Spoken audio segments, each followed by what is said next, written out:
Saturday night with your filthy fucking degenerates, your favorite filthy fucking degenerates here, Houston, Texas. If you are wondering why we have a different attire today, it's because one of our best friends, co-host and friend to the podcast, Miss Juliet, it's her birthday today. Tomorrow. It's her birthday tomorrow. So tomorrow tomorrow we're gonna celebrate, but today we're gonna pre-celebrate. We're going to ring in the night. We're going to rein it in throughout the night. Yeah, there's levels, right? So we're going to go out after this. So we decided, you know what? Let's not record tomorrow where there is potential hangovers and or brunch festivities.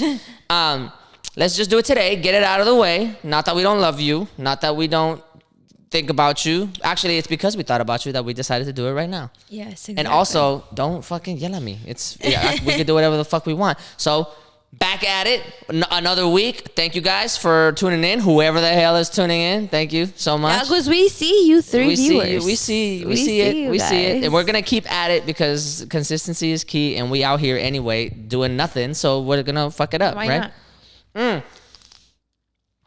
Cheers to everybody. Cheers. I am just I got like really crunk last time because I was like doing like I started acting like a weatherman and shit. So I'm just gonna start like updating people with it and I'm gonna start putting together like little monologues for like shit that I was like just for fun. You know what I mean? The tragedy of this week is, and make no mistake about it, that summer's almost over for all these youngins, and you're going back to school, guys. I'm sorry. I'm sorry that you guys have to deal with this. I'm sorry that it's coming. I'm sorry that impending doom is upon you. If you didn't get to float the river, if you didn't get to go outside, if you didn't get to play your volleyball, if you didn't get to go to the beach, I apologize, but you have to start school soon, and that is a travesty. It is a tragedy. On the other hand, parents out there, you get a motherfucking break. You are about to have glorious mornings up until maybe 3 o'clock. Yeah. Except if you got some badass kids out there, in which case you're gonna be dealing with some bullshit from the jump, because them bad kids start early. But other than that, it's all good. What did you do this weekend? What did you do? I heard you were sick. I saw your Instagram story. Look, I wasn't sick. Okay, look. So my bad habits caught up to me. I have like my body quite literally rejected everything inside me. I really was like, yo, this is not 10 behavior. Body needs to calm down. Quite literally, I have no clue why I did this on Friday. I think it was Friday. I don't know. Yeah, Friday. My coworker brought us donuts and kolaches and shit. And I was like, okay, cool. Let's fucking go. Well, nobody wanted a fucking donut. So I was like, all right, well, I'll get a donut. And I got another donut. So I was like, all right, I want something sweet, right? And I was like, okay, let me get the other donut. And then I had lunch. And it was tuna.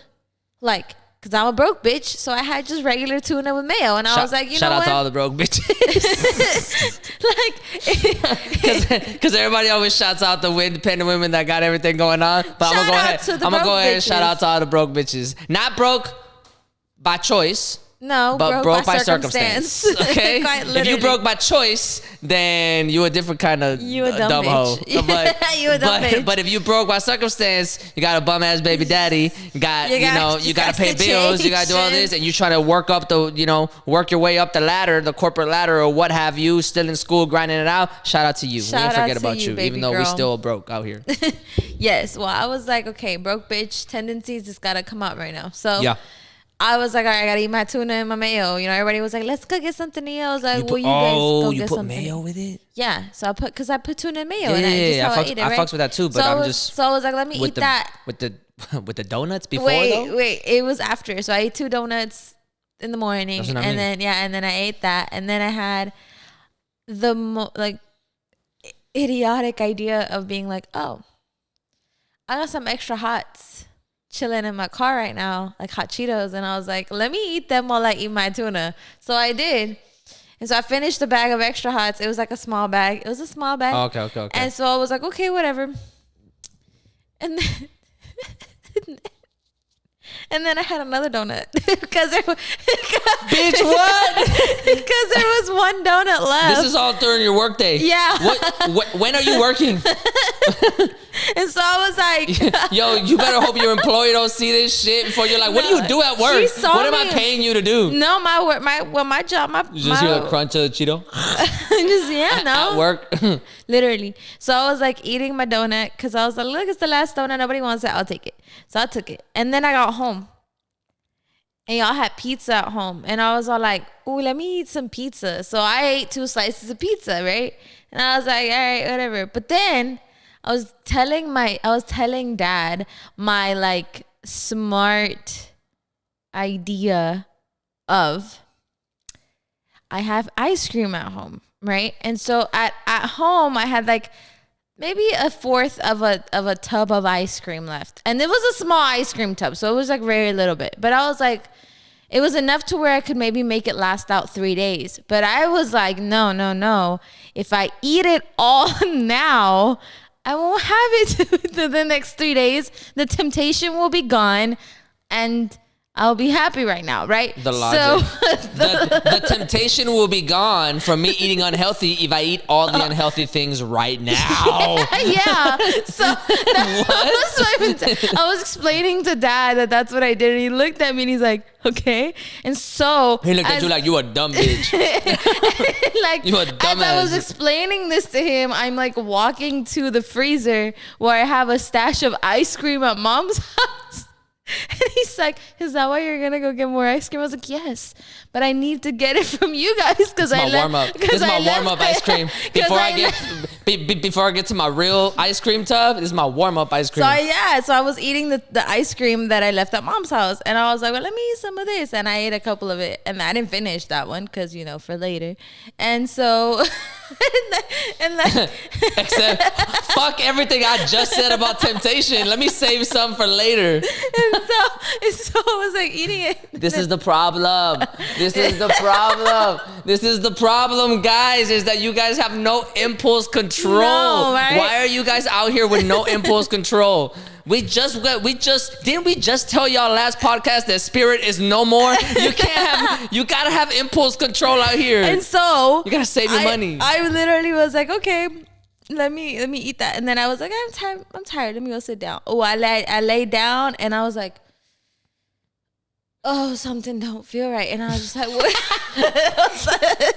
And I was like, what doesn't feel right? My stomach don't feel right. That never doesn't feel right. Like I always feel right in my stomach. Always. So it was like, why do I feel wrong? And so I was like, did you shit at all that day? Yeah. I shit every day. I have perfect bowel movements, okay? Perfect timing. My shit knocks. My shit. Hello. It's Hello, time. I'm here. Whatever the fuck you're doing, stop. For real. So it's like in the morning and then after I eat lunch. And always shit on company time. Okay?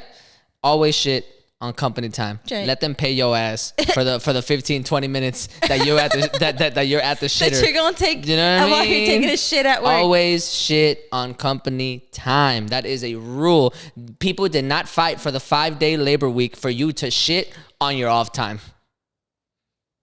Be smart, guys. You know what? Be smart. I like that mentality. Be smart. We didn't fight. The leftists of their time did not fight for the 5-day labor week and did not fight for kids to not have to work anymore, for you to clock out while you shit. For a capitalist out here that's making hella money exploiting your labor, your hard-earned labor. Shit on company time, guys. It is a must. Shit, piss on company time. Make phone calls on company time. Whatever you got to do, as much as you possibly got to do on company time, do it, because life is short. So I did, and so I got up because I thought I wanted to burp. I didn't want to burp. Did you try to burp y se te salió todo? No. I was like, ooh, you know that pressure you be putting on your lungs, not on your lungs, on your stomach to burp. You know, you just a little bit of let me try and get the burp. You give it a little teaser. You give it like a little. You give it a little Y'all are so dramatic. You give it like, I think I need a burp. I mean, and see if it happens. I'm a lady, okay? I'm modest about what I do about this shit. Like, that's true. I do that though. So I was like, fucking dramatic ass bitches. I was like, let me try and burp, and I was like, I tried burping, and then I was like, ooh, that's not burp. That's coming this way. So I was all like, ooh, let me get off the bed. Let me go. I ran into mom's restroom, and I was like, ugh. And so it did its thing, and I was like, I felt so much better afterwards. And yeah, because you ate everything that you weren't supposed to eat together. Supposed to eat. God damn! I have a question about food right now, but yeah, finish that off. And all I know is it was, whatever, but it alleviated my bloat. So I think that was also just a weird side effect. She's like, but that was my ab workout for the day. So, I felt like I really did my abs for the day. I felt nice, refreshed. I felt like I was gonna be sore the next day. I got a couple Kegels out the way. Like, I got a couple Kegels out the way. You gotta maximize your throw up, okay? You gotta maximize your throw. You gotta make it all. Damn, y'all are wild out here. Hey, okay, quick question though. I need a poll. I need everybody out there in the world. I'll make this into a reel somewhere online. I need a poll. What is better, regular or extreme hot Cheetos? Extreme hots, bro. Regular all day. Extreme hot. I vote regular. She says extreme hot. What you got? Regular as well. Regular. What? Y'all are fucking bummy, bro. I, as a Cheeto girl, proud one of it, the Cheeto dust does not taste nearly as good off my fingers if it's not the extra hots. Hot Cheetos versus hot fries versus hot Funyuns versus hot Fritos. Hot Funyuns. Hot fries. Woo! Contention. What's you? I choose hot fries. Fries, but you know what? I do think the hot Fritos are good contenders. The hot Fritos are so They're good. actually That is the really underdog. fucking good. The underdog, When because you they be spicy They too. be spicy as hell, but Sometimes you're just craving those. and it's got the right amount of corn taste to it. Fritos Well, because see, here's the really thing. good. The hot fry, we're going to do a deep analysis of the hot fry. The hot fry is a little poofy. It's like you bite into it and you get a little bit of the poof. You know what I mean? air. Which means a couple things. Which means you can put them on there, and if you like when you were a kid and you were eating hot fries, you can like suck all the air out of it, and it turns into like the little like whatever, and then it's the whatever you get the bite or whatever. You can't necessarily do that to a hot Cheeto. It doesn't crunch the same. It will not right? dissolve. You can technically do that to a Funyun, but why would you? Right? Those Fritos are like a little smaller, so they get like a really good amount of crunch.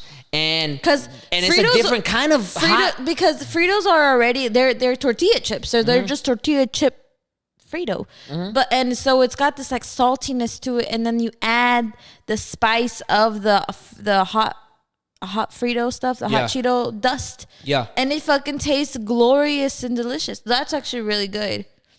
I like hot Fritos, but I don't put them above hot fries though. But I really fucks with hot Fritos. I like hot fries, but I like eating my hot fries in a very specific way.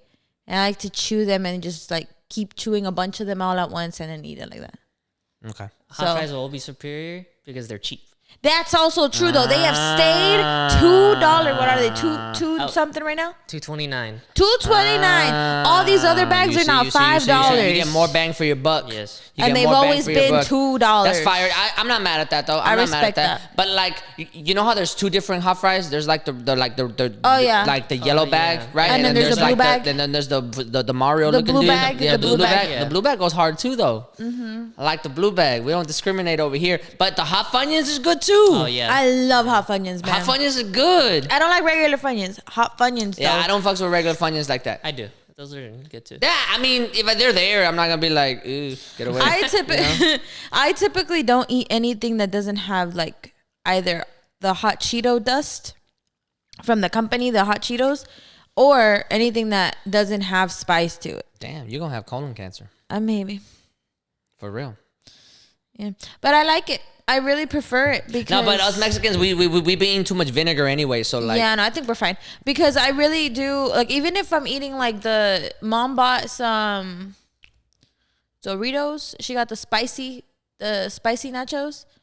The spicy nachos are okay. They're right, but I add more. You know, you always gotta add. Yeah. But have you had Valentina the and stuff. flaming hot nacho cheese? So like the Doritos is doing this things where it's taking all of their regular flavors and then they're making them flaming hot. Yeah. So like with the exception of the spicy nacho, because the spicy nacho is like it's just the nacho cheese, but they made it into a brand. The spicy nacho is not that spicy. No, it's not. But it is good. Yeah, it's got a little bit of a they different have taste like to it. they have like flaming hot Cool Ranch, and then they have like flaming hot nacho cheese. Yeah. And then they have like flaming hot con limon, Yeah. Yeah, those are good. and they're good. Those sound good. The other ones sound. I have some nacho abysmal. cheese upstairs. I should get them. You should try them. It's Are they? they're not bad, but they're not they're definitely spicier than the spicy nacho because they actually make them flaming hot or whatever. So it's good. I don't know what brand deal Cheetos gave everybody that was like, yo, y'all could try the flaming hot brand. It's because the flaming hot right now is like popping, man. Like everybody. Hey, I'm with it, but I'm just saying I've been trying to like All of them? I'll get the crave. The Cool Ranches, the Cool Ranch ones are good. Are they really? Yeah. I don't know if I like them. I like them. Anyway, I don't know. any more food? Like any more things related to food? I want to know what you guys' favorite types of beers are. Beer? Beer. Oh, my favorite beer in general is a Belgian triple. That is my favorite style of beer. If I have to drink a beer and I'm at like a drought emporium or whatever, like a place that has a lot of beer, Yeah. I like Belgian triples the most. I just Okay. like the way they go down. I like the taste of them. They're a little strong and they're high on alcohol content. But I think the taste is unmatched, and I think they really do a good job of making sure that it is a well-rounded, smoother beer with like a little bit of a kick to it. My favorite beer of the Belgian triples is the Delirium Tremens. That's the Mine. That's the best. That for me, that's like one of the best beers in the world. The second best, second to that would be Golden Monkey by Victory. I think the brewery is from Pennsylvania. Golden Monkey, so fucking good. And then a third place on the Belgian triples would be a Devil's Backbone. That's Texas made. Shout out to Texas, but it's out somewhere in Texas. The Real Ale Brewery, I think is what it is. They make a Devil's Backbone. It's a Belgian triple style beer, not from Belgium, but Belgian triple style. It's really good. But if I don't have that, I don't have a second favorite type of beer, but I'll drink anything. I like certain light beers, like Fireman's 4 or Blonde Bombshells. I like IPAs. Okay. I like double IPAs more than I like regular IPAs. But I do understand like the hoppiness is not for everybody. I like sour beers. I just tried you should try a Pickle Beer. There's this Pickle beer. I've actually heard of this. There's this before. brewery in Texas that has a pickle beer, and it tastes exactly like pickle juice. Like, you know how you used to. Oh, never mind, G, because I don't fuck with pickles like that. I don't like pickle juice. Don't you put your hot Cheetos in your pickle? Hell no. That's not. That's y'all a different tripping. level of Cheeto girl. That's not me. That's Never not been you. me. That's not the Cheeto girl. Never like that? been me. Damn, that sucks. Pickles are disgusting. But never mind. Then don't try the pickle beer because it tastes exactly like it. I love it. It's really good. It's really good. But I also like stouts. So like a Guinness, like a good Guinness on draft where they like it gets to the top and they have to like Scoopy. get the little stick and just take the last little bit of scoopy, foam yeah. off. Oh my god, that tastes so good. Irish car bombs with the Guinness. Oh yeah. Oh fucking day. Every New Year's Day, at 12:01 New Year's, I have to have an Irish car bomb a fuerza. Somewhere, wherever I am, I have to be somewhere close to a Irish pub so they can give me an Irish car bomb. The best. Those are nice. But like, yeah, like I like stouts or heavy stouts that are dark, like, you know, like really dark because they're smoother and they're foamier. So I really like those too. I don't discriminate beers, man. I like them all. You'll just have to like Test them out. yeah test them out or whatever. I don't know the differences between like ale beers versus other kinds of beers, but overall, like I like them.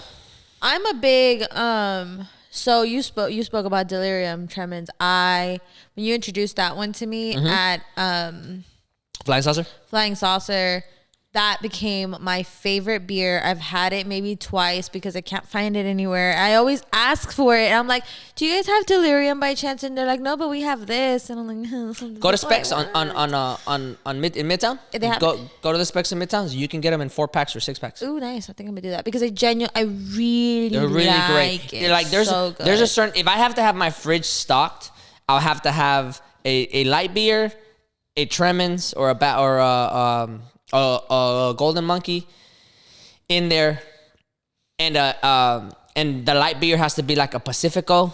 Because those Pacificos with the fucking lime are so good. They're so fresh. They're so good. Are so like good. I'll have like a Pacifico in there and then like a Tremens. Oh man, See, it's so good. I'm a big fan of, like, for instance, I really like the Tremens. That's one of my favorite ones, and it's, if I could, I would ask for it everywhere, and if they had it, I'll take it. The other Likewise. ones, like anything that has, if they do have Belgian type. I think I had the other one, the one we've had elsewhere. I can't remember the name at the moment, but it's okay. Like, it's just not as smooth as I like it to be. A Duvel, you've had Duvel I think it's before. a Duvel, and Duvel's been all right. It's okay.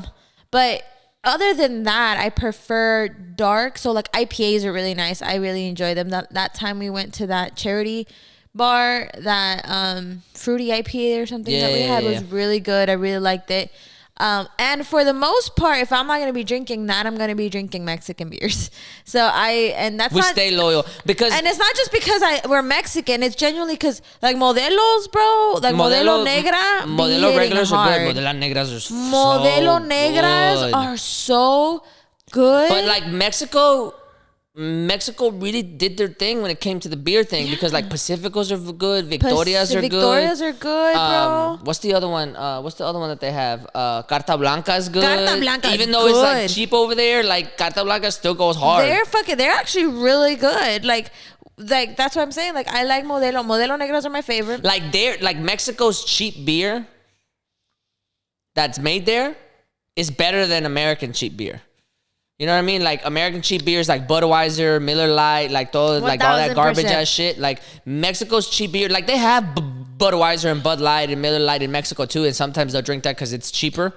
But they're like the cheap beers that come from Mexico, Carta Blanca, even Modelo, like shit like what's the one with the little eagle? ¿Cuál?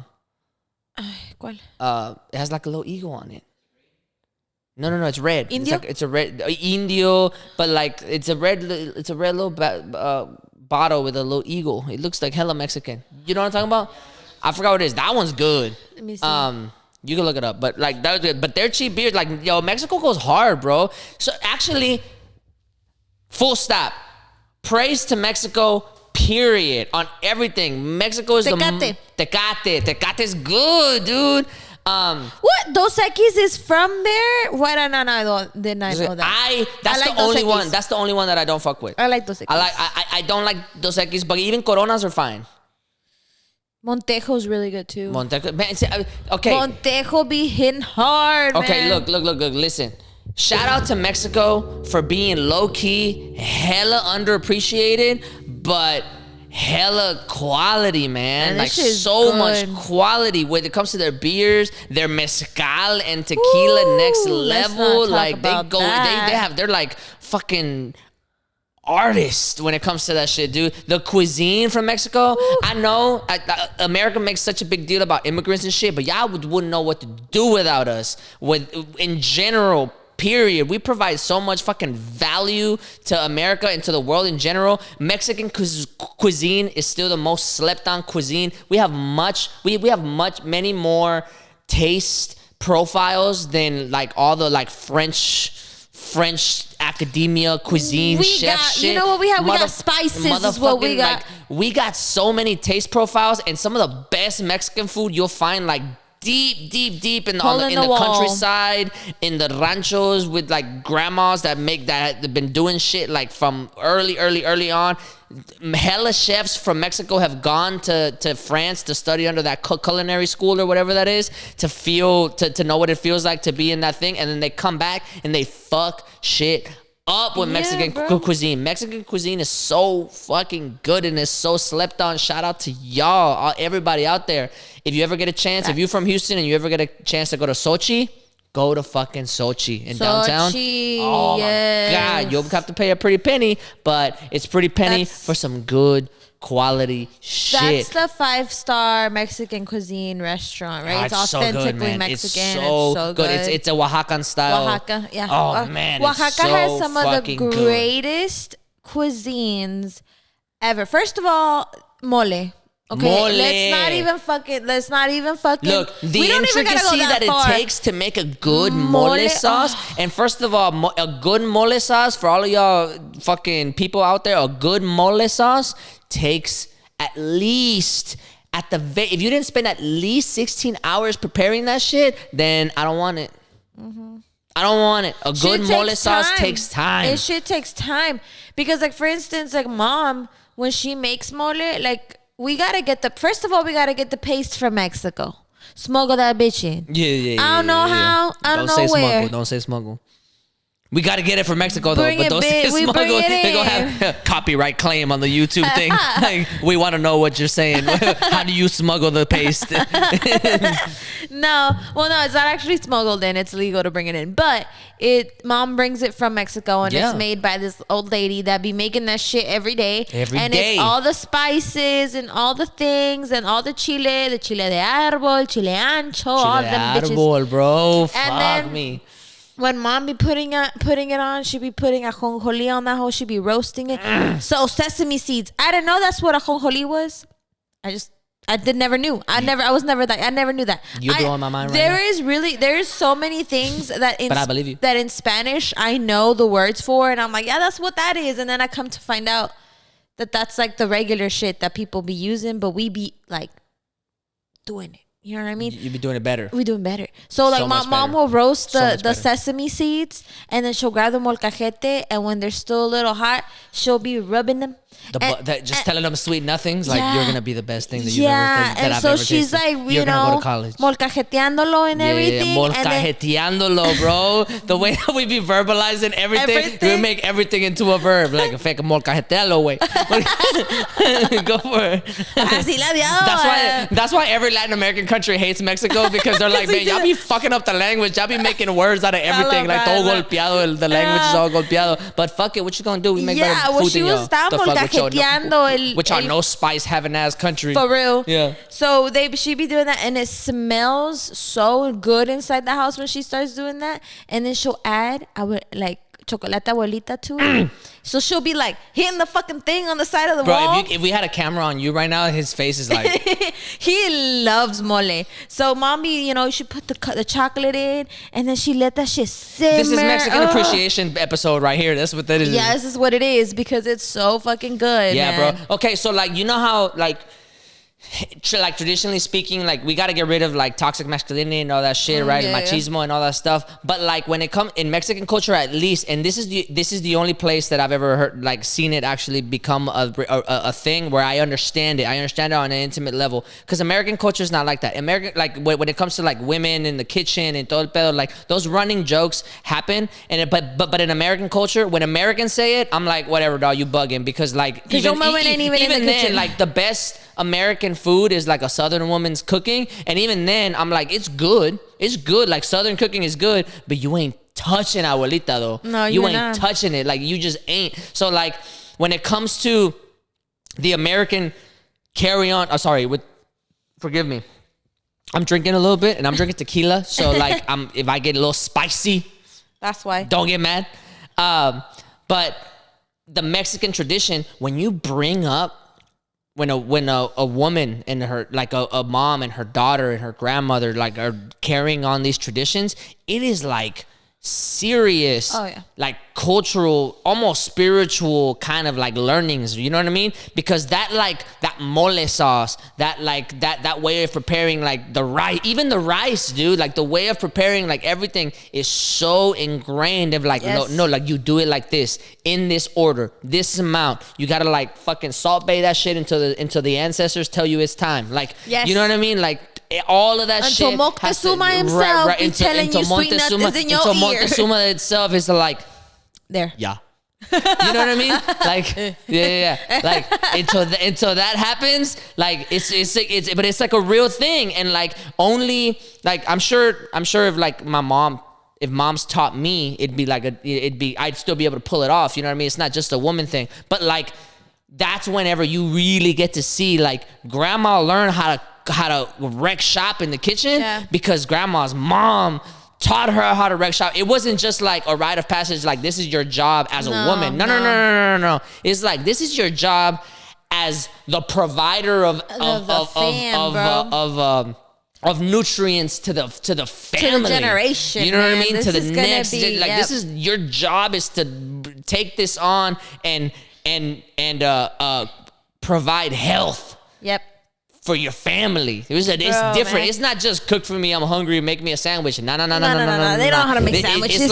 It's like your grandma, your grandma's grandma taught me how to get it, and he learned it from fucking Quetzalcoatl himself. Like, you know what I mean? Like, you know, like that's how it is. And it's fucking beautiful because you can taste it. You can taste it. Can taste that shit there used to be that thing, like mom makes fun of me all the time because she says, yo, when you were little, you used to be so annoying because we used to go to a party and you used to be like, did you make the rice or no? Oh yeah, we would all do that. And then it was like, if you didn't make it, I don't want it. And she'd be like, bitch, how am I gonna make the rice if we're going to somebody else's house? Like, no, stupid ass. But I still would say that shit. Like, if you didn't make it, I don't want it. Because look, there's one thing, and this is one thing that I as the girl of the family, like I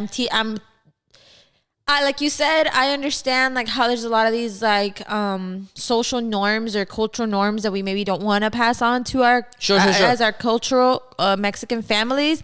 But if there is one thing that I refuse to ever give way to or not be a part of, is that tradition of I am going to be that mom that's like, yo, that cooking is good.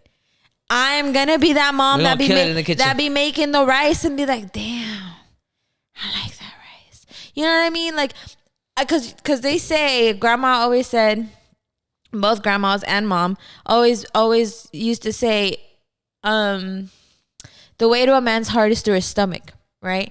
So.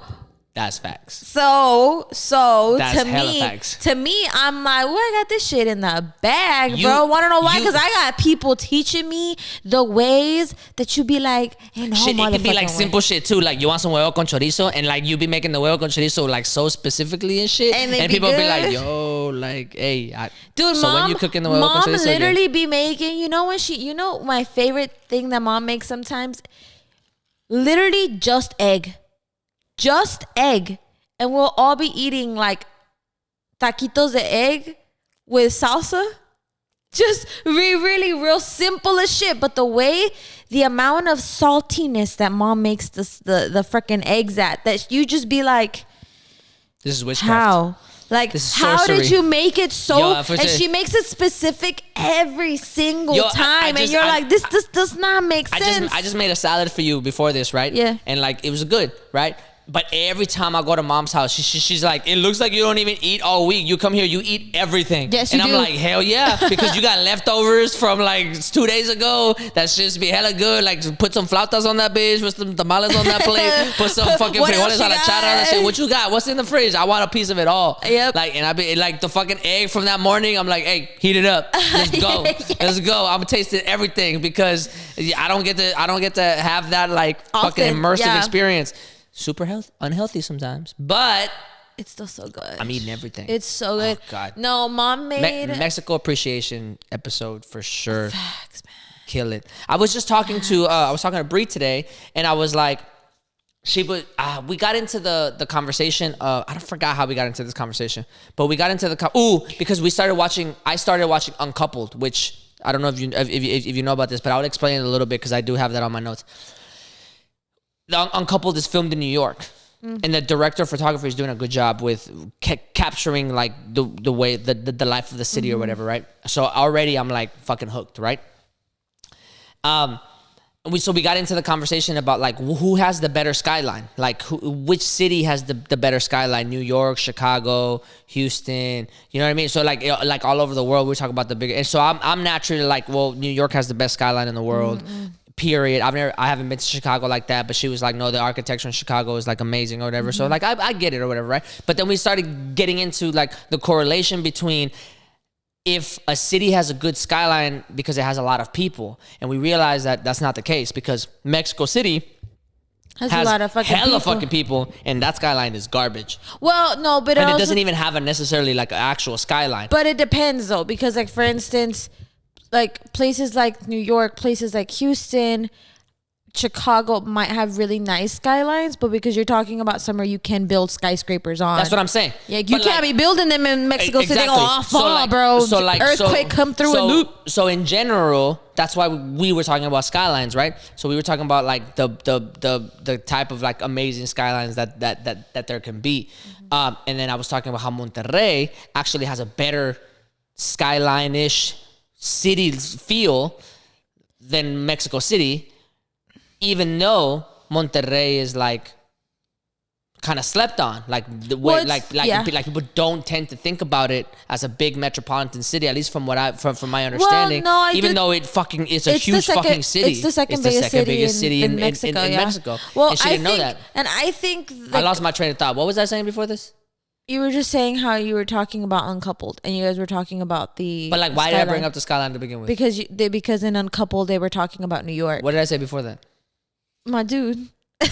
Damn, this is strong, dog. Like, what the fuck am I talking about? Anyway, the biggest, the best skyline or whatever, right? For me, it was New York that we started talking about, like Shanghai and like all this stuff or whatever, right? But like, well, how does that relate to Mexico? What was I saying? I don't know, bro. You just started talking. God damn. Well, yo, I'm really ranting today, yo. Like, I do think if we're gonna talk about skylines, I just kind of pick up on that. The fact I think Houston skyline is one of the nicest because it's so neat and definitive. Okay. And the reason I say that, and even though I love New York, the reason I don't say that about New York is because if I were to just see a negative picture of the skyline and just the skyline outline, I could not tell that's New York. I'd just be like, that's a lot. That's a lot. I'm gonna call BS on that. Okay, so here's my definition. A skyline is a great skyline for many reasons. It has to fit a certain criteria. One, from the air, you have to see it. Yeah. From a distance, you have to see it. The negative, you have to picture it. From different angles, you have to see it. So not just one angle that's like amazing. Yeah. It's a different angles. Yeah. You have to be able to see the skyline and it be definitive, right? And then if you get into like the nooks and crannies, a little bit of the architecture, maybe some of the history, whatever, like it's all encompassing. And also size. It matters. In this context, it matters. So in this scenario, I think New York is number one because not only is it fucking huge, but from different angles you can see it. From different angles you see the skyline plus the Brooklyn Bridge plus the Williamsburg Bridge. If you see it from Jersey, it looks amazing. If you see it from Brooklyn, it looks amazing. If you see it behind the Statue of Liberty, it looks amazing. So like I think New York takes the cake. I haven't seen Chicago like that, so I can't. But I don't doubt that it's because it's like a long strip or whatever, and it's amazing.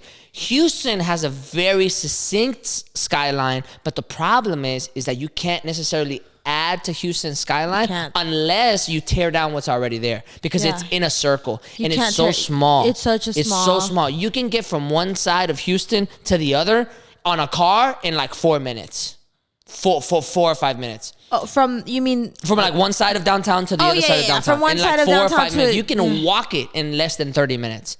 So it's for real. Yeah. You can from either side, from Toyota Center to Toyota Center to the aquarium, or from Etro to from the Chase Tower to all the way like down to like the McDonald's or whatever. The PNC, you can walk it. You can actually. It's really pretty it's walkable. really small. I do think and that's for true. that, I don't think Houston takes it. I think Houston looks cohesive. Yeah. Like the skyline looks cohesive. I'm like it flows well. I just like the fact that when you see it, you're like, that's Houston.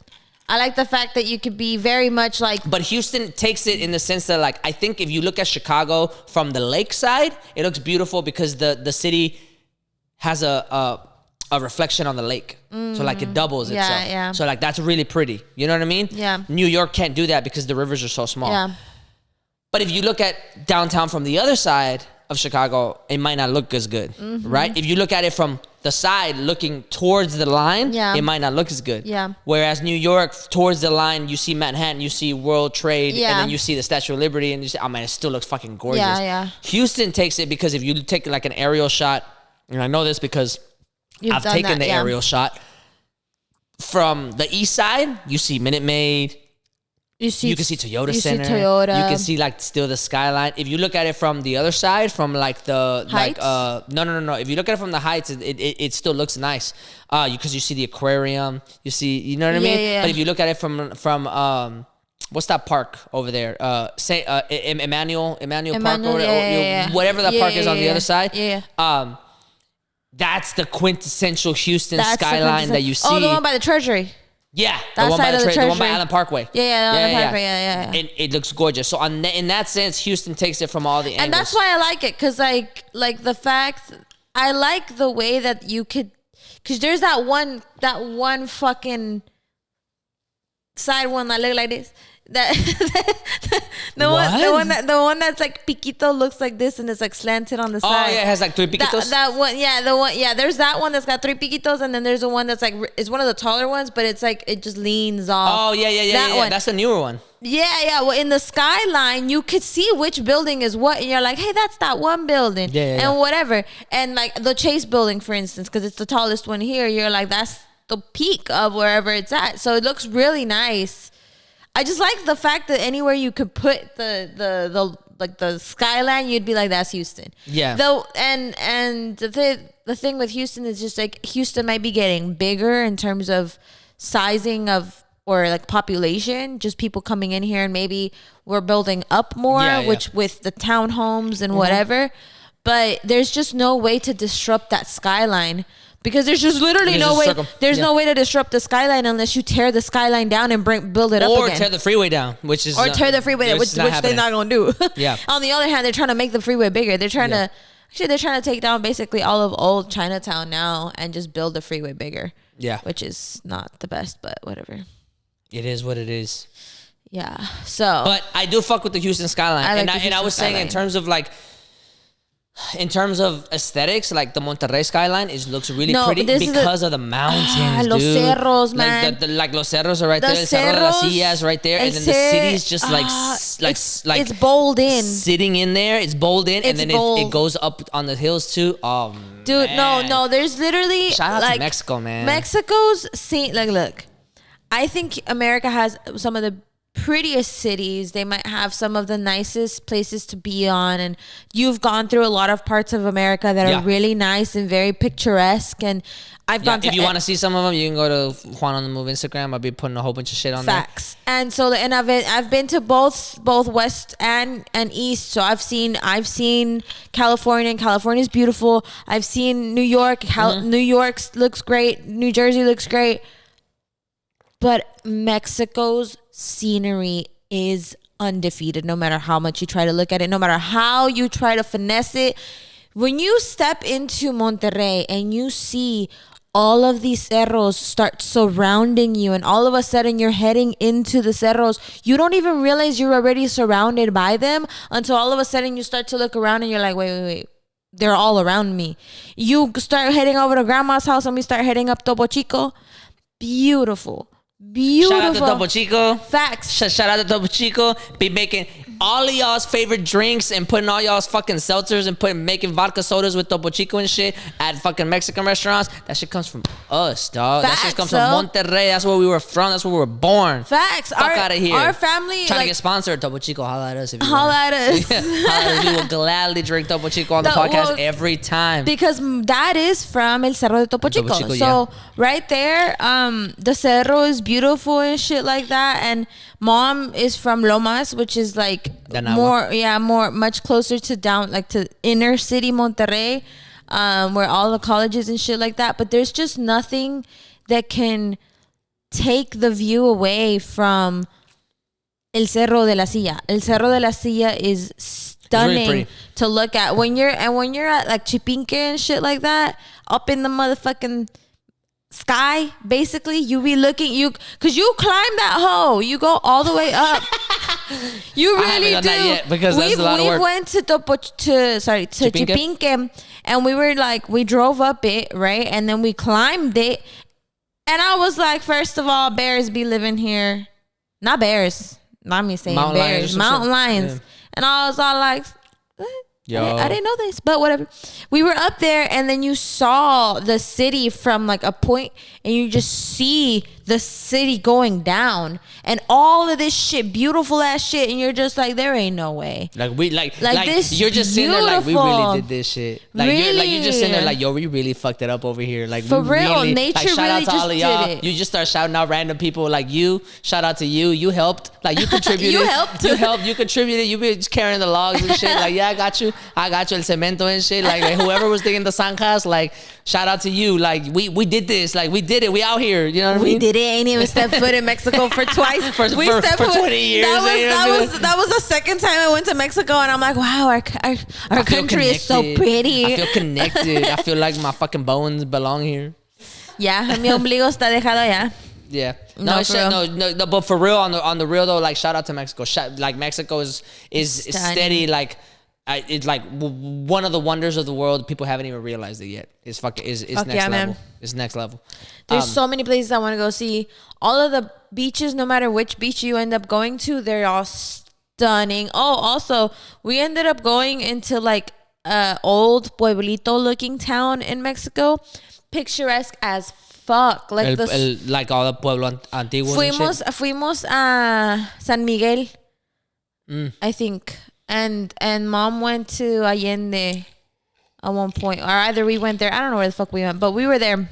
I had a girlfriend from Miami. And oh yeah, that was rough.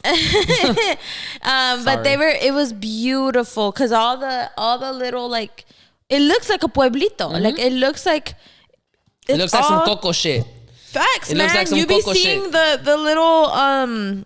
the little decorations and shit like that. It looks real cute. Everything's made out of like fucking rocks and stone, and it's hard to walk up. It's real nice. It's really hard. It really is because everything's up the hill. You know, nothing is ever down. Oh, speaking of Mexico, did you hear? I don't know if it was this week. It might have been the week before this past week, but there was Mexico City's residents, like the people that are from there, were complaining that a lot of Americans have been traveling to Mexico City and staying there for long periods of time because of remote working.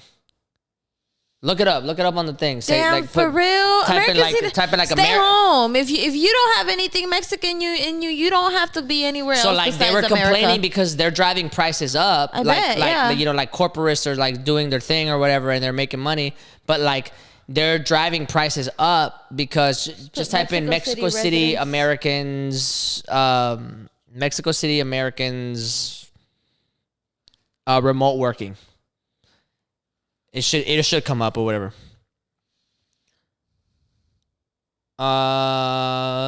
Maybe it's that one. Yeah, remote work destination.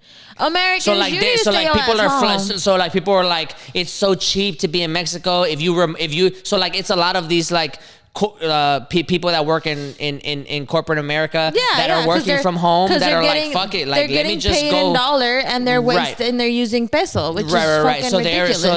They're getting paid, they're traveling out and they're going on some like Airbnb or some hotel in Mexico and they're working remotely because they got Wi-Fi and they're enjoying everything cheaply. Deploying adjectives like bohemian, trendy, quirky, charming to describe Mexico's.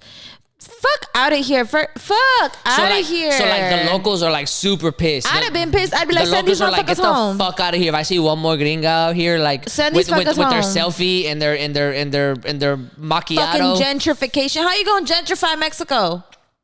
How are you going to gentrify Mexico? So, like, let me read what it says right there. Many residents believe that the rate of gentrification and displacement in Mexico City is accelerating and that the pandemic-era travel boom is partly to blame. Over the past year, the city has hosted more and more remote workers, attracting those in higher-paying jobs, fuck out of here, and fields that were previously not virtual. Furthermore, residents have complained of foreigners blatantly flouting COVID-19 safety and masking guidelines while being negligent of cultural norms and sensitivities. The most infuriating aspects to some locals is how expats can be unaware of the cultural, social, and financial impact of their own presence. This isn't a phenomenon specific to Mexico. Remote workers who typically earn higher wages than in-person employees are altering the urban geography of the United States also. Many are relocating from dense hubs like San Francisco, New York, to more spacious cities like Austin, Miami, Honolulu. Some Americans are eyeing more temperate, tourist-friendly destinations abroad in Indonesia, Portugal, Thailand, and Spain for short-term stays. On one side, I'm gonna just tell you this right now. If I had a high-paying ass job and I was like, yo, I can go live in Mexico City for 6 months, I might do it. I'm gonna just be honest with you. First of all, I might do it, but you're Mexican. But I'm not gonna be insensitive to their cultural norms and sensitivities. Mexican. You know what I mean? That's the thing. Look, let me tell you, as somebody who likes cultures, obviously, as somebody who's very interested in different kinds of cultures, and my entire profession and that I'm studying at school is anthropology. It is the study of human culture and human development and human everything. Okay, so. If I were to go to Mexico, it'd be because I'm under the understanding that I'm going to be contributing to their economy in a different way. But cultural norms are a must. Like, that's the one thing I don't like about Americans. It's not what better said. It's not the one thing. It's a lot of things that I don't like about Americans. But it's their entitlement to be able to change cultural norms wherever they go. Because they think that they can go anywhere and just be like, oh, but I'm an American. I get to do whatever I want. It's like, no, bitch, you are not in your country. You don't get to just fucking waltz up in here and do whatever the fuck you want. Ooh, this is a good segue to something else that I want to talk about. Yeah, because, for instance, as myself, I'm somebody who looks to maybe at one point or another travel to like Japan or Korea. Places, countries that have very, very, not strict, but they have very, very defined cultures, just like Mexico. Yeah. Mexico's very defined cultures. So if I were to go to Japan and I'm eating, I have to acknowledge and learn my etiquette when I'm eating around somebody. If I'm going to be eating at a restaurant that requires me to have specific kind of cutlery, I'm going to learn how to use the fucking cutlery, first of all. And I'm also going to be conscious of the fact that I'm going to be experiencing a world that's not American. So I can't just walk up in there and pretend like, oh, if Japan, if Korea is like, hey, you have to wear your mask, I can't just be like, but I don't want to wear my mask. It's like, yeah, you got to wear your mask, bitch. Like, I'm sorry that you don't want to, but you're not in America where you get to do whatever the fuck you want. I'm also a little sad that Mexico itself, they're probably rebelling against it, but also like those companies are like those Mexican companies, or they might not even be Mexican companies, but like American somebody in Mexico is benefiting from the hotel stay, from the Airbnb stay, all that revenue from coffee or whatever. But I do understand that it disrupts the like economy of the market or whatever, and it's driving prices up higher. And if it drives prices up higher, the locals themselves, since they don't earn as much as you, it does become fundamentally unfair. Yeah. Or at the very least, it becomes fundamentally uncomfortable for the locals that are like, how are you gonna come here and essentially take advantage of my area, and you still have this superiority complex because you're spending less money than you would be in the America. City where your company where you're supposed to be. Yeah, you know what I mean? Yeah. It feels like double dipping. Yeah, it is. It feels like when you double dip. Yeah. Like, it feels like when you're on the clock and you're not supposed to be doing shit.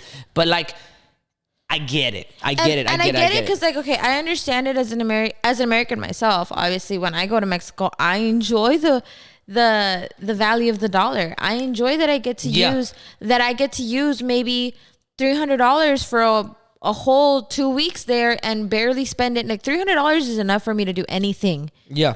In Mexico, literally anything. My Uber driver, like my Uber cost to get anywhere in Mexico, no matter how far it is really pretty much never going to be more than $5. Yeah. So I get it. I understand where you might want to do that. I understand where you might be interested in doing so. But there's a big difference between doing so as a tourist who's going to go and help thrive on the community of a touristy location, of touristy spots. It's a very different thing if I'm going in and moving in where grandma and grandpa are at, working remotely and having a bunch of fucking people do the same thing, renting out the houses, because I'm disrupting that economy. And then making a mockery of it. And then like doing like Instagram posts and like make, you know what I mean? And like, it's the fact that it's the disrespect on the culture. It's the fact that you're not taking your time to learn the etiquette. It's also not taking the time to understand that you have to follow by their rules. You can, because this is the thing. Americans always think that they're entitled to doing whatever the fuck they want to do, and that's why Americans get shitted on no matter where you go in the world, because they're like, "Ew, you're an American. You're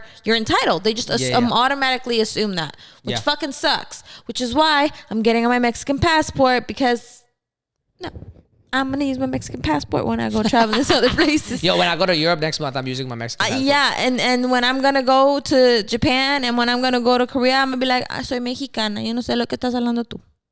Sure, even though you just sounded hella Puerto Rican. Soy mexicana, yo no sé lo que estás hablando tú. But that brings me to another thing. Brittany Griner. Oh, yeah. Have you heard about that? Yeah, the basketball player. Yeah. What do you? So what are your I thoughts saw about two that? things. So I've seen it as it was happening, and I also saw how I saw this one post recently. How I don't know how factual this is, but I'm pretty. If I'm not mistaken, it is relatively factual. They were comparing her case to another case that had happened in Russia of a girl who smuggled. Oh, is this the one that smuggled like 19 grams of actual weed, At this not point, the oil? not THC. No, yeah. It was legit. Like, this bitch basically smuggled at that point. With or the 13 grams or something like that? 13 grams, something actual, like anywhere between 10 to 20 grams. And Which she only is got a like lot. 20 days in jail or She got something? 20 days in jail and got like off of it on a $200,000 fine or whatever. No, not even. It was less than that. Oh, I don't know. It was less something fine than that. ridiculous. Something ridiculous. And Bernie Grammer was 0.7, a 0.7 oil gram of like THC oil. Not even weed, bro.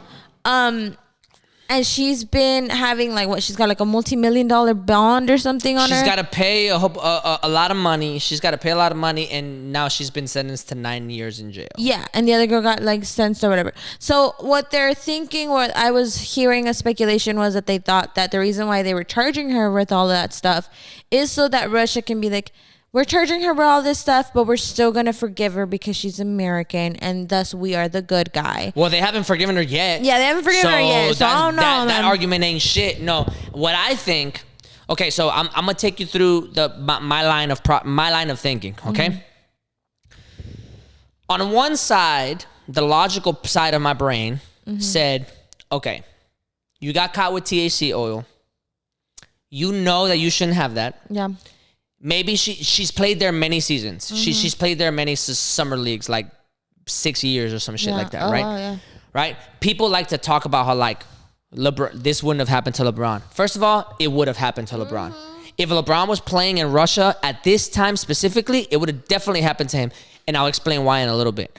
But I don't even want to get into like the whole like WNBA wage gap versus the NBA kind of shit, because at the end of the day, when it comes to economics, you actually have actual tangible numbers that you can go to. So like when it comes to economics, you can go to like quarterly earnings, you can go to like all this shit. And fact of the matter is, if more people attended WNBA games, it would give room to WNBA players getting paid more. Yeah. So I'm gonna leave that there, and people can do what they want with it. If there's some sort of like equity bar or whatever to like get closer to like a baseline pay, I'm with it, because I'm okay with WNBA players making more money. Yeah. But I also understand the logic behind, we can't raise your baseline pay if nobody goes to your fucking games. Yeah. How are we gonna pay for this? You know what I mean? Yeah. So I get that.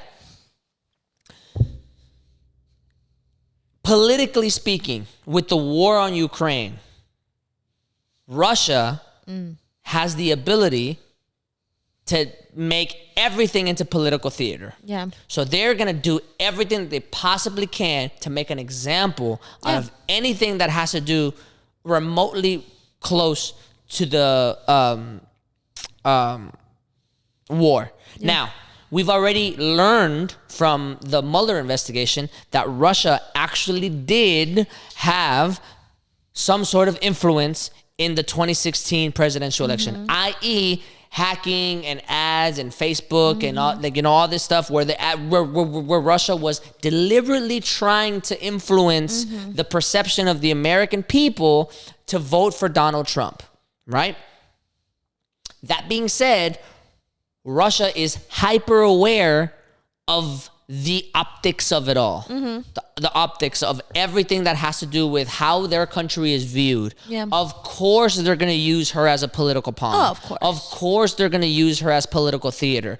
Their laws probably say we can give you anywhere between 2 months to 10 years for said offense, right? Yeah. On a law and order level, my logic side of my brain says, oh, technically that's fair. Yeah. They caught you with the shit. Just like how it's fair here. You're gonna get the sentence that like people are that they can give you in the same way that, like, if I get a DWI, it doesn't matter if I've never had it. There's like a minimum and then there's a maximum. Yeah. If they decide to give me the maximum, I gotta eat that time. Yeah. You know what I mean? Or I gotta eat that consequence. It's just the way law and order works. But I do understand that it's fucked up because that case exists where that other girl actually had 13 grams of actual weed a court, if I'm not getting it right. Yeah. Sorry, if I'm not getting it wrong. And she didn't get anywhere near as much. Yeah. So that just tells me that they're using her for some sort of political theater. Thing, yeah. My guess is that they're going to do some sort of political exchange, of like political prisoner exchange. Yeah. Or when the war in Ukraine dies down, they'll like quietly just let her go. Yeah. Right? But until that happens, she's probably going to have to bite the bullet. And it sucks because it has nothing to do with her. Yeah. It has actually nothing to do with who she is. It has nothing to do with what the offense is. It's just bad luck because Russia just happened to invade Ukraine and America doesn't like that shit. So Russia's trying to make an example out of anything they can possibly get a hold of. Absolutely. Right? And if it means taking a D-list, B-list celebrity basketball player and making an example out of them, they're gonna do it, and because they can, and it sucks. So I really do hope that they end up doing some like political prisoner exchange or some shit like that, or something ends up dying down and she ends up coming home, because I don't think that it's fair. But I also have a hard time arguing against it, because what the fuck am I gonna say to a Russian lawyer? You know what I mean? Like, if the Russian lawyer is like, she violated a crime, I'd be like, well, yeah, she did violate a crime. What am I supposed to do about that? You know what I mean? That argument of like, oh, if LeBron was there, like, it wouldn't have happened. Actually, no. If LeBron was there, it would have happened even more. Oh, even more. Because LeBron is a higher public figure. So shit, you don't think Russia's gonna take advantage of the fact that they got LeBron James on some THC charges? Yeah. They're gonna take advantage of him. They're gonna give him the maximum sentence to make even more an example out of him. You know what I mean?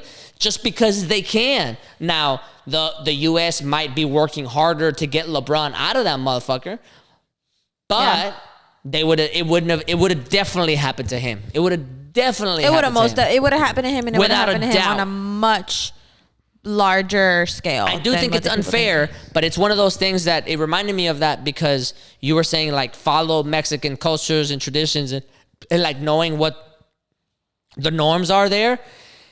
And it goes without saying that, like, when you travel abroad, you gotta follow by their rules. You gotta baby. be aware that they have different rules. Like, that they think that some things that are normal for us are not normal for them. Like, for instance, you know what I mean? Let me give you an example here. Is tattoos, right? Tattoos that are given to people, right? Here in America, they're legal. Obviously, tattoos are viewed. You're a tattoo artist. You're just an artist.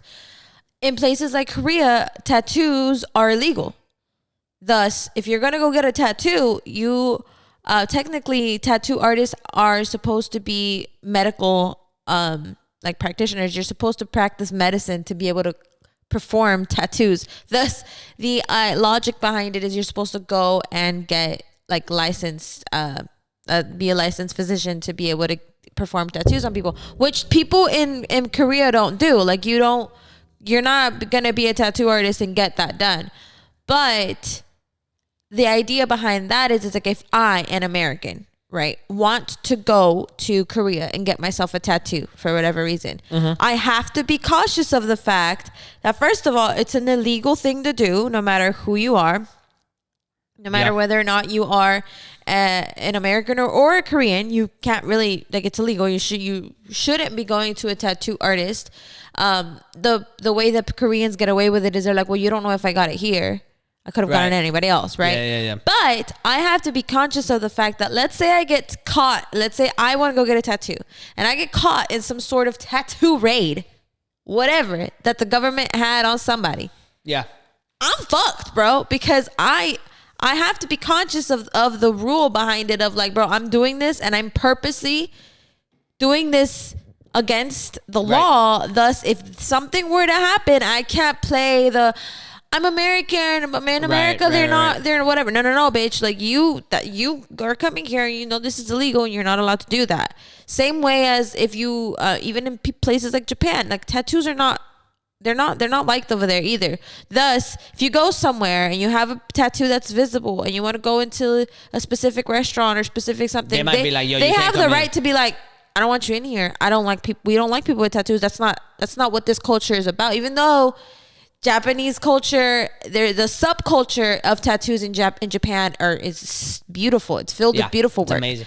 Yeah. So even with that in mind, you have to be conscious of the fact that you can't just fucking go into places and just do it. You know what I mean? Like, facts. that's just not how it works. So I always think about the idea of, like, what if, like, because you know how Texas has, like, open carry? Oh, yeah. Like, you know what I mean? Like, they passed a law where, like, anybody can carry guns or Yeah. whatever, which, by the way, I made a joke whenever that happened that was like, yo, the open carry law is the first time that I've ever seen, like, white Republicans and people from the hood be happy that they could just carry guns and then like unify on one issue. Yeah. And I was trying to be funny, and like I still think that it is funny. Yeah. But overall, if you're from the hood, don't be getting guns. Like, don't be getting guns and just doing open carry just because it's legal. Because now the white cop will still take it. Because now they have an excuse to assume that you're carrying a gun, And they your gonna ass shoot is your gonna get ass. shot. So don't be doing that shit. It's just bait. Anyway, so you know, I think it was a fucking ploy to just kill people. I'm not Whatever. gonna We're not- speculate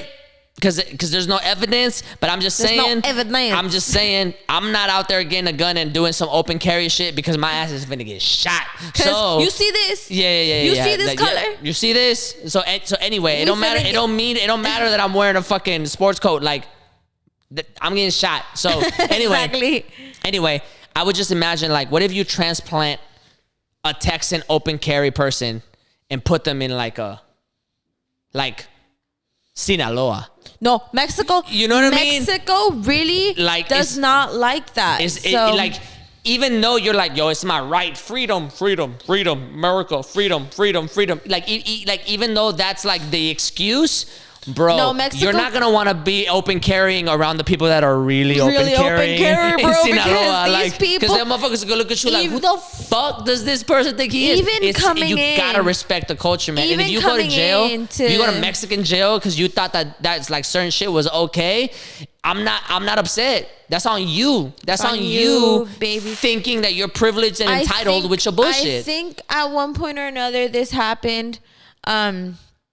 Some dumbass person was going to Mexico, and they were going through the areas that weren't necessarily like, I think they were going through like New Mexico or something, and they were going in through areas that weren't necessarily patrolled, because there are places that are not patrolled that you just kind of go in and out of. And a lot of American ranchers do that. They'll just kind of go in and out if their flock or whatever kind of passes through, and they got to come bring them back. Yeah. And I think at one point or another, if I'm not mistaken, an American rancher was in there with his car, and the car had guns. Because the motherfucker is out here thinking that's just that because you're in America and you can have a fucking gun. His ass got caught in Mexico, bro. When I tell you that they were like, "Why you got guns? Why you got guns? You can't have guns." You can't be like, well, in my country, Well, like, in my country, there's, we're like, allowed the to Second have Amendment. guns, They'll be like, what? bitch. Second Amendment? What? Like, what are you Listen, fucking you talking about? like, yo, you about to go to jail. Like you about to know, and they sent his ass to jail. If I'm not mistaken, they were fighting to get him out for like a while because it was just kind of like, dude, you're not fucking allowed to do that shit. Like, you're not allowed to go to Mexico and pretend like you're still an American with all your American rights. No. Because, like, this is the thing. The Second Amendment does not exist in Mexico, sweetheart. It just doesn't exist. The Constitution don't exist in that shit any does fucking not happen. country, You can't be out dude. here like, my rights, my freedom. You can't deny me access to this restaurant. Your ass is going to get kicked out. Like, it don't matter out there, baby. It don't matter. There's more sovereign nations in the world that have freedom the same way you have freedom, but that doesn't mean that they get to let you do whatever the fuck you want. No, and then I think for the most part they have like a thing against Americans, especially at the border too. And I think, you know what, rightfully so. I'm not gonna lie, bro. Like, look, I'm a nice American. We've talked about this on the podcast. It was like one of the first. At least it wasn't one of the first. Have we? At one of the podcasts that I said, I talked about how Americans are privileged. And like there's like an entitlement to Americans when it comes to their way of thinking. I know it because I made a clip of it, right? Yeah. And I was talking about how Americans think that freedom is like the ultimate like thing. You know what I mean? I talked about it because I was like, it's just privilege. It's just loyalty to real estate. I think it was around that episode where I was talking about like patriotism or whatever. Yeah. And like, it's one of those things where Americans love to travel other places, exotic places, this and that. But they don't realize that they cannot act the same in another place than they do in their own home country. Like another thing, here is just another thing. Again, going back to those, I keep mentioning these two countries because it's the two countries that are distant from Mexico and distant from America and the cultures I know about. I can't walk into, I can. But it won't be looked good if I won't look good if I do this. Like right here in Mexico and in America, if you're wearing better said, in America, if you're wearing like a low back top or something, right, and you're showing your shoulders, your top, your back and everything, right? It's normal. You're like, all right, you're just wearing a fucking low back top. Yeah. In Mexico, if you do it, you're maybe a little bit of a thought. They might be like, ooh. Little thotty energy. A little thotty energy because the little abuelitas are going to be like, ay, esta niña no va a la iglesia, ¿verdad? So you're like. Like you don't go to church. You don't go to church. Or if you do go to church, you're in the back. You in the back. You haven't. You got there late. No you use the años. you use the agua bendita to like fucking. To wipe off to wipe off last night's makeup. To wipe off the fucking the club stain. For real, the like club the stamp, bendita, just like quitándole. Me at the agua bendita when I was 15, like trying to sober up, facts. dog. So those what better water to sober me up than the agua bendita from the fucking Catholic Church? Agua de Dios, okay. Oh, that's fire. So basically, like those two countries, like might be whatever. But if you were to wear like a backless top in Japan, if you were to wear a backless top in Korea, when I tell you that the people would be like, look at this foreigner. Look at this little foreigner. Even if you're Asian doing it. Even if you're Asian American and you could pass off as being like, even if you're Korean American and you walk up in there and you don't dress at least a little bit more modestly like the way they do, they'd be like, yeah, it'd be a problem, right? It'd be a hella problem. Yeah, it'd be a hella fucking problem. And it's not even the problem in the sense that like people would be like judging you. No, baby. Like it's a problem. Okay. It's so crazy. It's so crazy to talk about cultures. Actually, before I keep going, what's the time? What's our time? 1:12. Okay, so it's so crazy. It's so crazy. Sorry, I gotta keep an eye out, or else we'll just keep talking. It's like, what's up with time? Every time I hear you say this, like, what's up with me and you, girl? Yo, to talk about the way Houston people hit on people, that's gonna be for another episode. But anyway, it's so crazy about like culture, like the difference of cultures around the world. Because did you hear about like even when it comes to business? Did you hear about that Saudi Arabian golf league? What? Okay, so there's a Saudi Arabian golf league, right? That's like supposed to be like the PGA, like the Professional Golf Association or whatever in America. That's like where everybody plays or whatever. Apparently, the Saudi prince is dishing out a whole bunch of money to make Saudi Arabia the next like wonder of the world, and it's crazy. I'll explain to you right now. So when it comes to like the Forbes list of like the richest people, Elon Musk is the top, right? But that's of people that disclose their income. The Saudi Arabian government does not disclose their income, so the Saudi prince does not.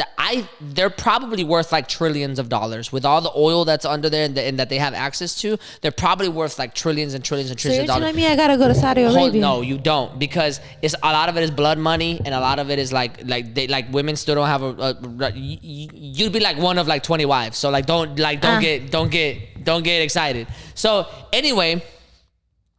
Tiger Woods just declined a $750 million deal. $750 million just to play, not even to win, just to play in the Saudi Arabian golf.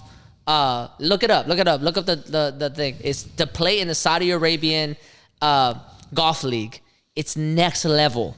It's like they're offering crazy amounts of money just to have the best players go and play, not even win. They don't even got a place. He can get last place, and he's still looked at. Tiger Woods turns down $700 million, $800 million because they're just trying to bring up like the economy order, and he turned it down. He look rough. I mean, it's Tiger Woods. He's old, man. But he looked good at one point. When he was cheating on his wife. Maybe that's why. Because he had fervor, he had excitement in his life. Oh, it went back. No, it went back. That's funny. Anyway, you looked up. So it goes to show like difference in cultures, but Saudi Arabia is really trying to like do some shit. It's okay. It's that same one. Go down. Yeah, I mean, we don't want to see Donald Trump out here, but it's cool. So you see Saudi Arabia. That's crazy. And now type in. So like now we just confirmed that, right? Like he turned it down. Type in Saudi Arabian new city. Saudi Arabian new city, 0 CO2 emissions. That's cool. So they're building a whole city that's a line. It's just one line of a city. Yeah. There we go. Yeah, type it. I'm sure it'll come up. A Saudi Arabia vertical living near. Go to images. So they're trying to make a city out in the desert that is just a line. Let me see. Okay, so like there it is. That like right there. You see that? Yeah. Click on that one. It's a 100-mile stretch. It's a 100-mile stretch. It's just a line. The walls of the city are mirrors. I'm sure we'll get, and like it's supposed to look like this. Click on this one. No. It's supposed to look like this inside, where it's just like top. It's like futuristic as shit. No, that's scary. They're putting $700 billion to make this city, and it's already under development. It's already happening.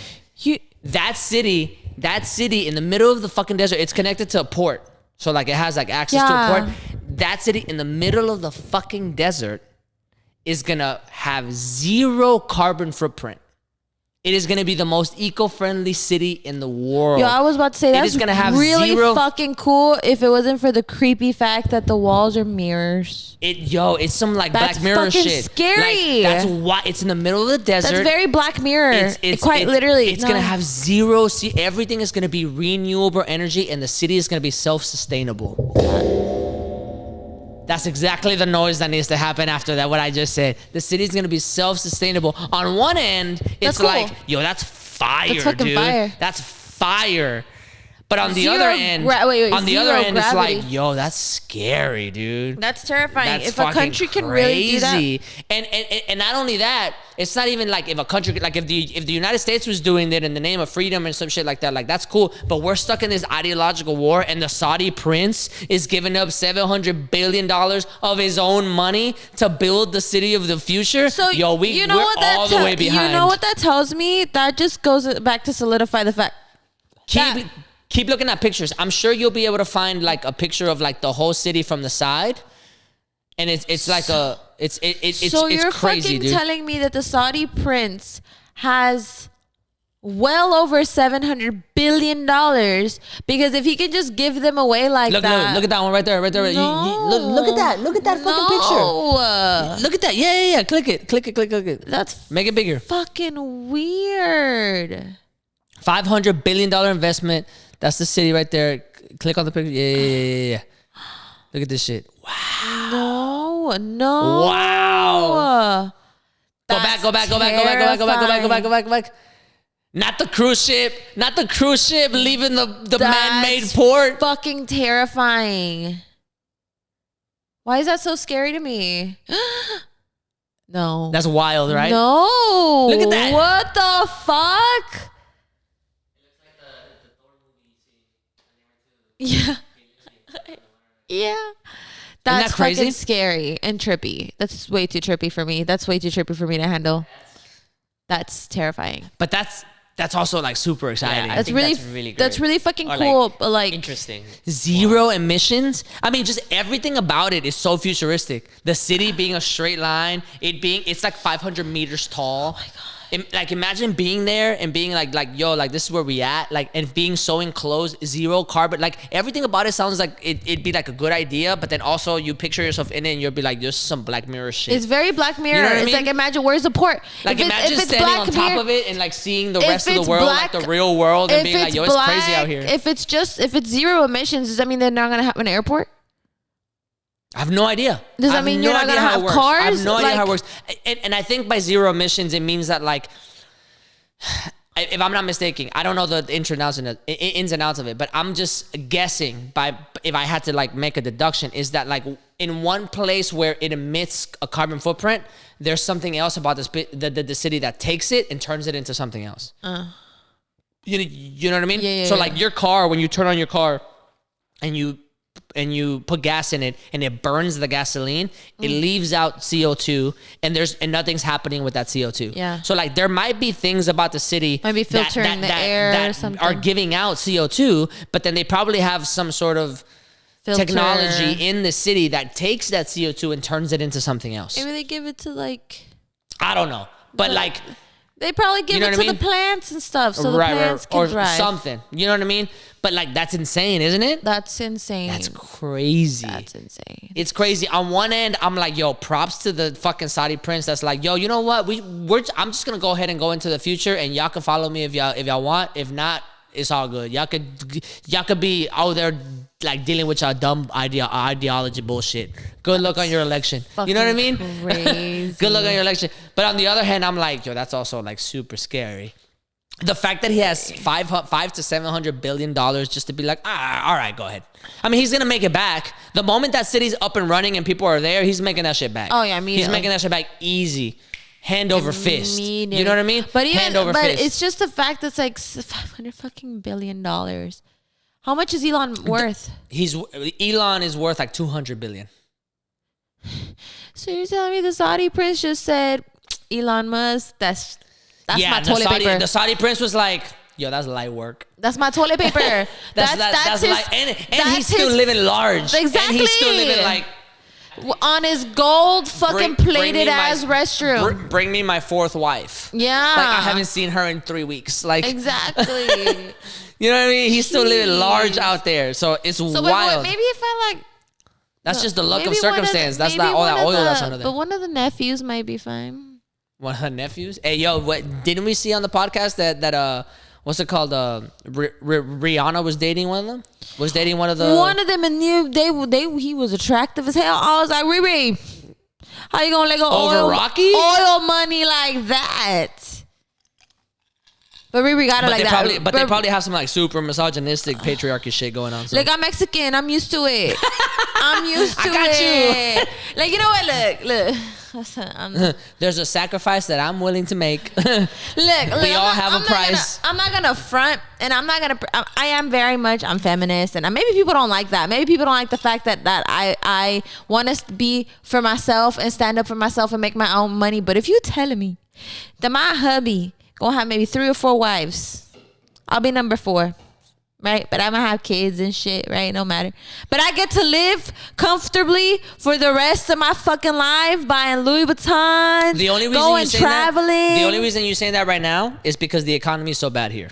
If the economy was better and you was able to thrive, you wouldn't be saying that. If I was a billionaire, I wouldn't be saying that. Nah, but I'm not a billionaire. No. If you had aspirations and you were like, if you had like aspirations that were attainable, and with the job that you had, you were able to like do a whole bunch of shit and have access to a whole bunch of shit, you'd be like, nah, I mean, I'm not really missing anything right now. You'd have to add value.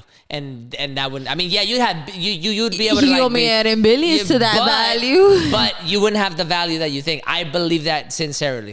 Like, I have a very, because I'm very first of all, I'm very outspoken, and you guys know this, and I'm not one to be dealing with the macho man.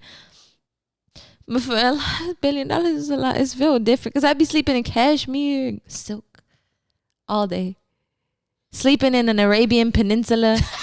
An Arabian Peninsula. Like, that girl said, let me show you what the huevo con chorizo tastes like. Exactly. That girl said, you ever had mole? That girl said, painstaking 16 hours. Like, I'm doing this for my man. I believe in true love out here. I believe in true love. I will be the best wife. You ain't never seen a wife like me. Swagger like us. You ain't never seen a wife like me. Because that's a lot of money, man. That's a lot of gold. That's a lot of diamonds. We're going to get into that another time. We're going to call out y'all's fakeness. But anyway, back to the New York thing. Because I mentioned that. I don't want to. This will be the last thing that we say. Uncoupled is starting Neil Patrick Harris. Put the trailer on right now. Oh, it's the one with the... It's like where Neil Patrick Harris is coming back as a... like back to television. Yeah, and he broke up, or his boyfriend broke up with him or something, and now he's gay. Like he's a single gay man. I thought that it was going to be very difficult to see him to see Neil Patrick Harris as not Barney, because I see him so clearly as Barney. But he's actually very good at not being Barney.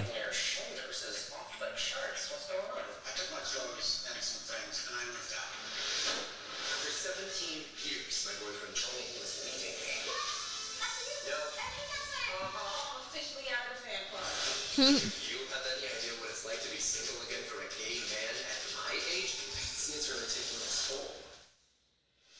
Still gonna be okay to show Christy Street tomorrow? Oh, look how pretty New York looks. My work is what's going to keep me sane. Hello, Michael. It's Claire Lewis. She and her husband are getting a divorce. They're selling everything, including the apartment. Hey, no, why are you jumping up at me like that? The second I walk in the door, gives me flashbacks where I had to raise my children. I know you're going through a lot right now. Oh, the creator of... Okay.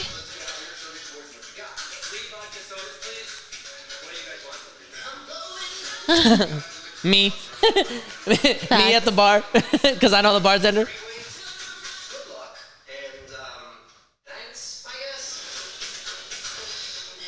Do you love him for the dick and date? The great debate of all time.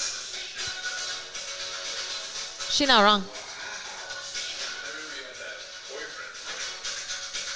About that. We're not together anymore.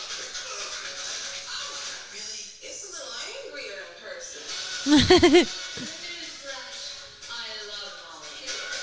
I love Molly.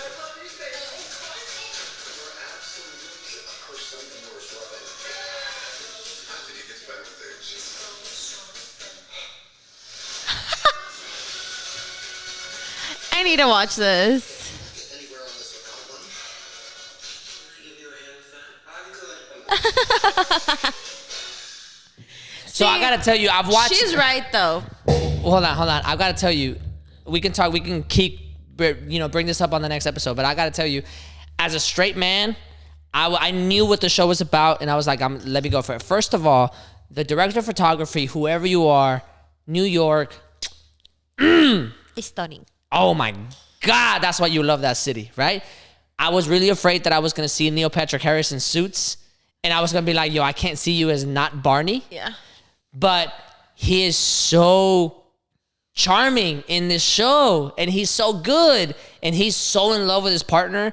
It's like, I'm like, oh my God, I'm so sad during watching him go through it. But I'm really invested. I know we're gonna go out right now and we're gonna go party and but I'm gonna come back home and I'm gonna watch another 2 episodes of Uncoupled while I'm drunk as fuck, That'll be fun. I might make some popcorn or something, but I'm just gonna be watching it, trying to fall asleep with my drunken slumber, like, because it's fucking cute, and the scenes, the scenery, the shots of New York are so beautiful. Just from the clips right here, look. They're even better in the show. Oh my god, they're even better in the show. But I thought that I was gonna struggle with like relating to like a gay story, just flat out. But I really like it. I really love it, because it's not about necessarily a gay story. It's about a love story. It's just a love story. It's just a love story, and it's just like, you know what I mean. So like, I apologize for judging it like ahead of time, but I was really interested because it's Neil Patrick Harris, and I wanted to see if I could see him as something outside of Barney Stinson, and he's super charismatic, and he's super charming. And he does a good job. I feel that definitely. You should watch it. And the episodes are super short. They're like 30 minutes long. Oh, nice. And there's only 8 episodes. At the moment? Yeah. So hopefully they renew it. If this podcast has some fucking huge viewership, we would tell y'all. But we would tell y'all anyway. Please renew this show. Watch it. Go to Uncoupled. Make Uncoupled a season 2 because it's worth it, and it's fucking adorable. I love anything that has to do with boy love, so this is gonna be right up my alley. Because I learned a very not very I learned pretty recently, this year actually, because like you, I was very under the impression of like cis love is just what we're used to because whatever. But as I began to kind of like diversify myself a little bit on what I like to watch and read, I actually started watching stuff that had to do with like gay love or whatever. Yeah. And it was like it's just another love story. Well, the cool part about this is that like you think about like Sex in the City, right? You think about like, she's dealing with her partner. Right, Sarah Jessica Parker, whoever else is like dealing with her partner or whatever. Partners, and then they go talk with the girls. Yeah. And then you get that girl commentary of them making like sly remarks or whatever, right? But it works the same in a gay love story because they're dealing with their partner, and then the gay guys offer the commentary, and it's just as good. It's just it's so good, and it's just like this is funny, man. I like it a lot because it's true, and it's just like I like the fact that they are doing that because of the fact that it brings back that inclusivity that I feel like isn't seen a lot in the LGBTQ community. And also it again goes to reiterate the fact that it's just another freaking love story, and it's just as entertaining as this story specifically is also really, really fun because it's about people in their 40s. Yes, I think that's also very nice and inclusive. It's about this guy that is newly single, and he's just like, holy fucking shit, like I'm 40. I don't know how to be single. Yeah, you're 40. And I'm not 40. I'm 30. Yeah. But so like I don't necessarily relate to that. So. But also like it's really refreshing to know that people are catering that television is catering to an audience that specifically dealing with a kind of like a new not a problem, like a new circumstance. Yeah, like a circumstance that is like there's a lot of 40-year-olds out there that are having a second coming of age. That's important because this is the talk thing about. I feel like if you were in the early 2000s and you were like, oh, like I'm in my 40s and I'm single again, you might be talking to maybe thinking of, or you might be thinking, oh, this new age is a little different, right? But no. It's not the same as like a 40-year-old now being single now in this day and age where Tinder and Bumble and all of these things that or like Grindr for the LGBTQ community, where it's just like, what? Like you use your phone for this? Like y'all send what? Like y'all do what? And that's what the show talks about. Yeah, so it's very much like even it's funny because it's even me, somebody who I'm not old, y'all. Like I'm 24 years old. I still don't understand some of the shit that these very, very much young what are the Gen Zs start saying. I'm like, wait, you said what? Wait, you're 24. And I'm 24. Like I'm by no means like oblivious to a lot of the things that they say, but there are some things that I'm like, sweetie, repeat that for me porque no te entiendo. Like what do you mean? What does that mean? What does nar mean? I was very confused. N-A-U-R. I was like, I heard my friends are like, nar. And I was like, are you okay? Bitch, what is? Are you trying to do the Land Before Time? Like, what's going on? Yeah. What's going on right now? Okay, because back in my day, RAR was a thing. Yeah. ARAWR was a thing on MySpace, For the scene community? on Tumblr, and it was like a thing. I have unfortunate scene pictures of me going RAR with like with my hair. Yeah, they're like super cringy, and I have them on my phone with like my hair like this. I have Sharpie on my hand written RAR, and I have one on my. It's weird. Nonetheless, I was all like, "Is that what this means? Like, is that what NAR means?" Like, I was very confused, and I was like, "That must mean." Like, oh, I love, because that's how people in the fucking scene community be like, RAR means I love you in dinosaur. So I was just like, what? That's what it was. RAR meant I love you in dinosaur. With the little 3 and the little Pac-Man little thingy to make the heart, you know? So it was always RAR with the little heart on there. So when I saw NAR, I was like, is this what they're saying now for like I love you or something? And they're like, no, it just means like a very extreme no. And I was like, what? Like, nar is supposed to be like, no, but it's like, nar. And I was like, I know. But it was funny. So for a moment, I just kept saying it to my friends, and I just couldn't stop saying it. But yeah. Or when people go, rip, I was like, rip. Yeah, like, rip. Or when they just send you the skull emoji, because that means rip, and you're like, I didn't fucking know that, because from the time I was 19 to the time I was 23, I was pretty much oblivious to anything that was happening in the world, because I have a child and I was focused on the child. So everything that happened within that 4-year time span, I had no fucking clue. And a lot of shit changed in 4 years, man. Next year, next episode, we're gonna have to do a slang update. And we'll talk about like the like the Gen Z slang of the time, and you're gonna be our Gen Z correspondent. Well, you better research. You better read up. You better get on Discord or fucking Twitch or whatever the fuck y'all are on to like Twitter. No, we'll go over that, we'll find and we'll try to. I really want to set up a Hot Ones challenge, and I want to actually I want to do the 10 wings. One of my biggest dreams is to be on a Hot Ones and to get interviewed by Sean Evans. Hopefully, maybe one day. But in the meantime, I will actually want to buy the hot sauces, and I want to do them. And I want to do them. I want to do a review, because they bring out the boxes every season. I really want to try out the boxes every season and just be like, let's review them. Let's figure out whether or not these are good or not, and then also just make it a little challenge. Because bitch, I don't think my culito can handle it.